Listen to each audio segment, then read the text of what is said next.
otadan baribir sal qo'rquv bo'lishi kerakmi, kerak emasmi? Обязательно qo'rquv bo'lishi kerak. Ota deganda, misol uchun men o'zim Qashqadaryodan tug'ilganman, shu viloyatda tug'ilganman, qishloq joyda.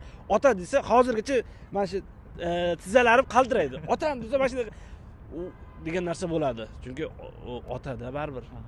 Ota. Endi onaga sirdosh bo'lish kerak. Onaga misol uchun uylanaman deysiz, bitta qiz yaxshi ko'rib qolganman deysiz, onaga baribir aytasiz o'sha narsa. Lekin ota bilan o'tirganda, dasturxon oldida o'tirganda otasidan so'raydi. Shu qiz yaxshi ko'rasanmi desam, bittada ha deya olmaysiz. Chunki otam oldida aytaman, me'yor bo'lish kerak. Ota bilan sirdosh bo'la olmaysizmi? Yo'q, ota bilan sirdosh bo'lish kerak. Qanaqa? Baribir o'zini me'yori bor-da. Ota baribir ota. Otani ta'riflashgan til ojiz, otani bilmadim. Joningiz sog' bo'lsin. Aytmoqchisizki, ko'proq informatsiyaga otaga onadan borish kerak. Da, onadan borish kerak. Tikkama-tikka aytish bu sal hurmatsizlik bo'ladi deb o'ylayman. Yo, aytish kerak. Aytilmaydigan gaplar bor, aytiladigan gaplar bor-da. Tikkada-tikka aytib bo'lmaydi. O'shaning uchun bejizga xalqimiz aytmaydi. Uylanmoqchi bo'lsang, sabzini kalishga solib qo'y deyishadi-yu. Shunaqa gaplar bo'ladi. Joningiz sog' bo'lsin. Rahmat intervyu uchun. Hop, charchamang.